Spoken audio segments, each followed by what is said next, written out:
informate, entretenete y disfrutar. Siempre es hoy. Todo pasa en Siempre es hoy, en Del Plata. 9:48, estamos en contacto con el diputado nacional y ex ministro de Economía de la Nación, el licenciado Axel Kicillof. Axel, Daniel Tonietti, Rulo de la Torre, Tuni Colman, el resto del equipo, te saludamos. Buen día, ¿cómo estás? ¿Cómo andan? Un gusto escucharlo. Bueno, muchas gracias. Bueno, se viene otro aumento más, recién estábamos hablando, un aumento más de servicios públicos, en este caso se está llevando adelante casi en silencio, una audiencia por el aumento de el agua a partir del mes de mayo. Sí, mira, y el otro día se supo que va a aumentar 40% el valor de la garrafa de gas, que es otra pésima noticia para el bolsillo de todos los sectores sociales, pero particularmente aquellos que no tienen acceso al gas de red.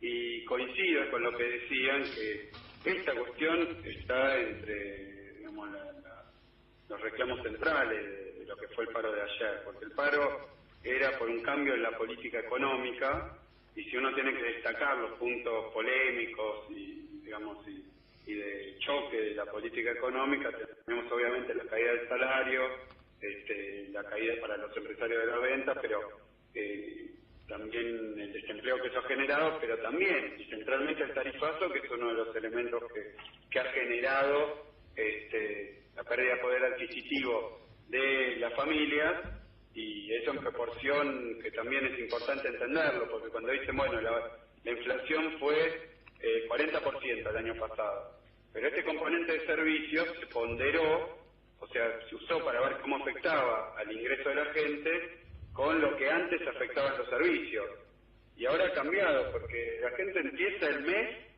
con la factura de gas, de luz, de agua, de celular, de cable muchos, otros tanto de medicina privada, y ni hablar los que tienen colegio privado, y eso les come casi todo el salario, y eso es lo que estamos viviendo, que después hace que cierren los comercios.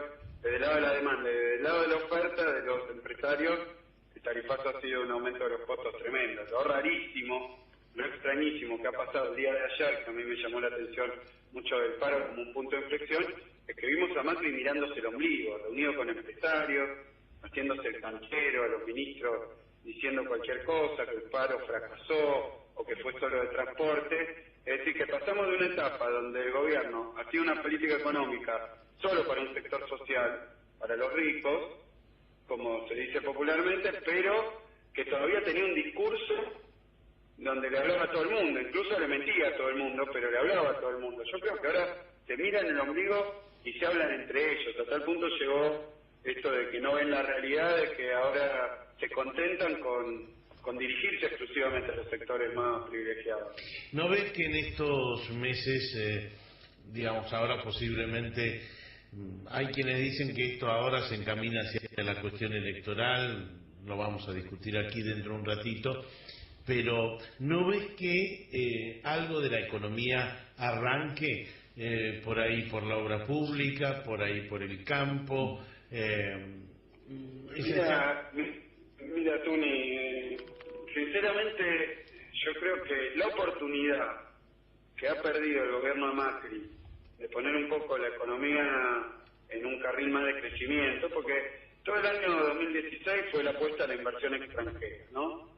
Y todo lo que hacíamos era buena letra, de todo tipo de medidas de ajuste económico para caerle bien a los inversores. Eso era lo que más o menos parecía que estaba haciendo Macri, diciéndole, miren, yo controlo este país, en este país tenemos una política a favor de las empresas como para que venga la inversión. La inversión extranjera no vino, y hoy además se conocieron ayer los números de utilización de nuestras fábricas y nuestras máquinas, el más bajo de los últimos 14 años, 60%, es decir, una de cada dos máquinas está parada en la Argentina.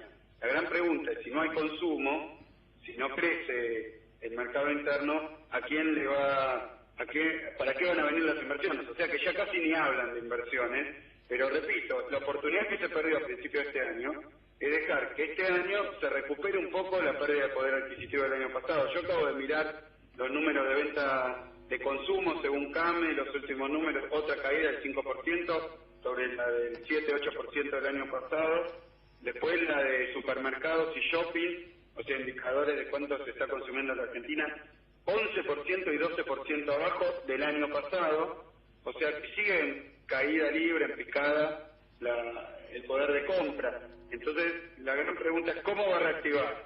Y bueno, sería a través del gasto público o de los sectores muy concentrados, como es el caso del sector agropecuario, que no generan empleo, que podrían generar divisas eventualmente, pero no actividad económica para la industria. Lo que están haciendo es matando la industria, matando las pymes. Esto ya es, a esta altura, te diría, del año, irreversible para este año. El gobierno creo que de nuevo se equivoca, no entiende, se mira a sí mismo, favorece a unos pocos. Así, Tuni, por más que aparezca gasto en obra pública, recién lo escuchaba a Coqui, que esto es, en todo caso, usar un poco de lo que ha quedado de nuestra gestión, ¿no? Como para reactivar la obra pública, porque por el resto mucho no se ha visto.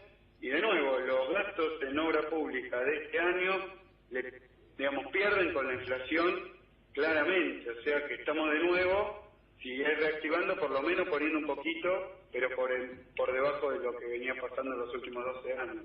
Lo veo muy difícil. Ahora, Axel, a pesar de que no vino la inversión, el gobierno parece insistir en este punto de bajar los costos laborales, de reconvertir aquellos sectores que ellos consideran no competitivos, que son la mayoría de los sectores industriales. Esto que veíamos en la estadística ayer del INDEC, de sectores que están por debajo del 50%, muy cerca del 50% de utilización de capacidad instalada, tiene mucho que ver con los sectores ligados al consumo interno, porque parece que al gobierno no le preocupan que sean reemplazados por la importación. ¿Cómo ves en el contexto social esto? Porque salimos de un paro, muchos se preguntan ahora qué, pero dentro de esa ahora qué, parte de la respuesta es que hay un gobierno que va a insistir en estas políticas que obviamente van a seguir castigando sobre todo el empleo industrial.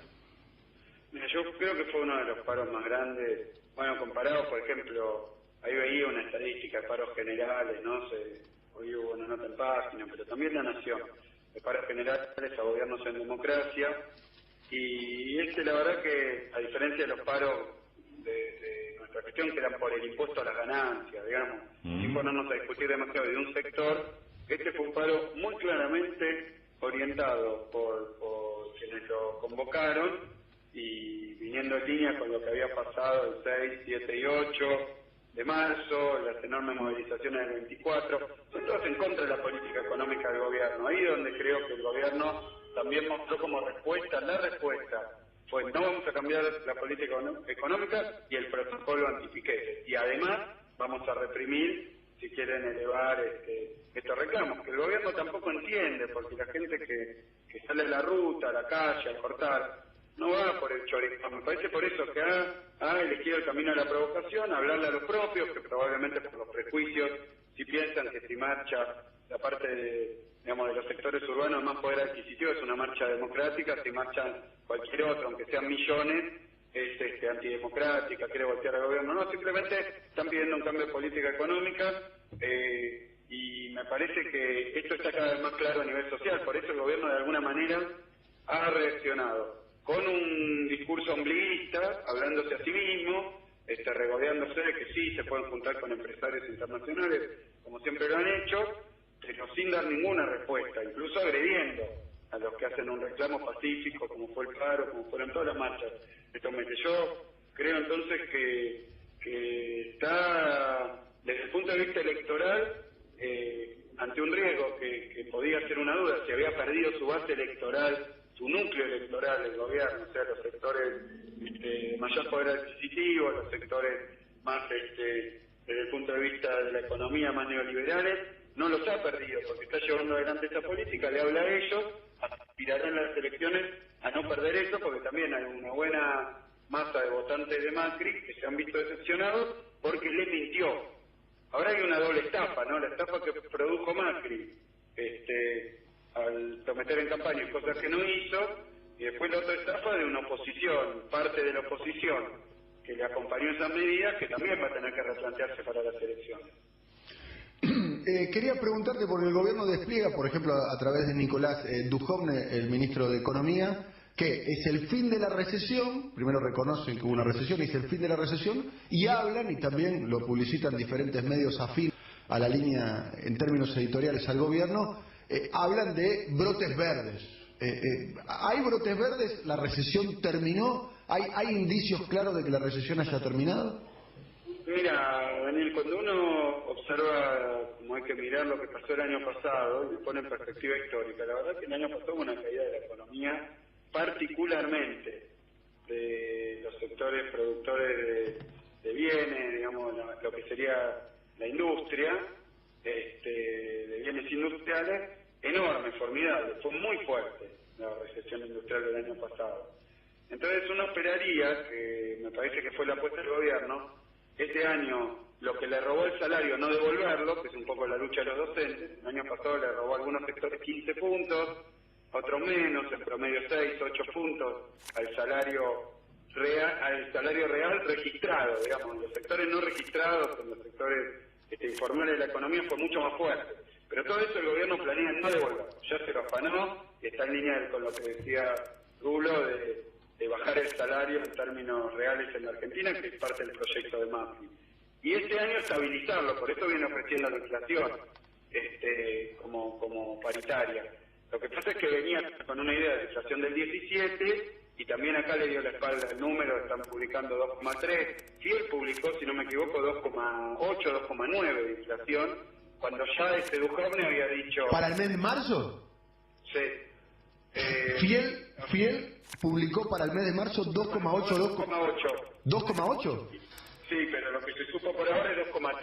Hay que ver si la verdad que la inflación que Duhovne decretó en un portazo que le da la realidad, que se había terminado el año pasado, cuando asume, dice que se acabó la inflación, y la verdad que venimos de 3 meses de inflación muy fuerte. El Banco Central sigue subiendo la tasa, o sea, medidas más restrictivas.